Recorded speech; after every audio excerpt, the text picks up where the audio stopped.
Yo, imagine going to a scene and then when you show up, you find the doors open to the apartment building.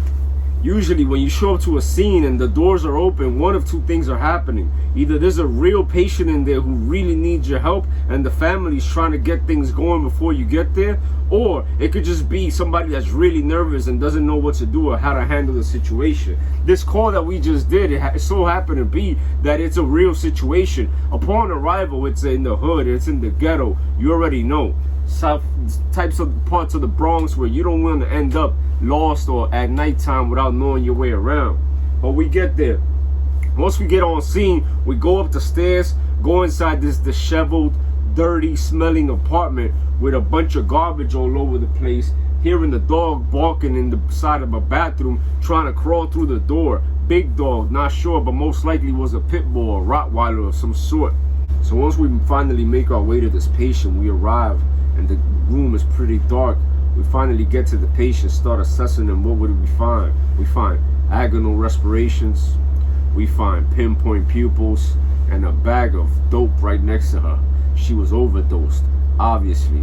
Plus the bystander was telling us how this person was relapsed because of the fact that she recently lost her husband.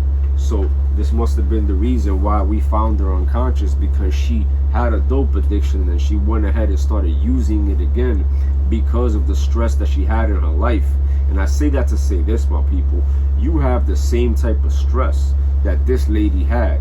The only difference is that when people are addicted to drugs versus addicted to food versus addicted to pornography, to alcohol, to cigarettes, to vaping, to energy drinks, and etc., everyone has different ways of dealing with their stress. And the only real way that you need to deal with stress, whether it's something that's a lost family member, a bill that has not been paid in due time, or whatever it is, understand the best way to remedy this, and this is something that I wanted to tell her after giving her the Narcan and waking her up. If you want to be able to get through the things that are going on in your life, you need to face it head on. And I'll tell you why. Growth and comfort do not coexist. For you to grow as a person, you need to face things head on. You need to make yourself uncomfortable so that you can make it in the sense so you'll be able to remedy whatever situation's going on, leading towards that person leading towards her vice of choice. In this case, it was heroin. Any person who leads towards running away from their problem instead of facing them head on is a person who's manifesting, who's demonstrating weakness, mental weakness. But the problem is that they don't have the opportunity, or they don't take advantage of the opportunity of leveraging the mind-body connection. By making your body stronger, you make your mind stronger. By making your mind stronger, you're able to tap into this infinite intelligence that's going to guide you down the right path. Usually you have the yin and the yang, the devil versus God, whatever you believe in. You have these things trying to guide you down the path. Usually the path that's correct is the one you keep hearing on a regular basis, the one that makes you feel guilty after making these mistakes.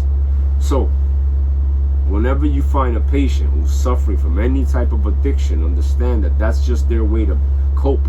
I invite you to provide unconditional care, non-judgmental care, and just treat this person like a human being. Yes, they might be a nuisance. Yes, it might be uncomfortable. Yes, you might have to start an IV with somebody who has hepatitis C or HIV or AIDS, and their CD4 count is super low, and whatever they have is super contagious. But whatever you do, treat them as you would anybody else. Don't judge them. Treat them like anybody else, and stay within your scope of practice.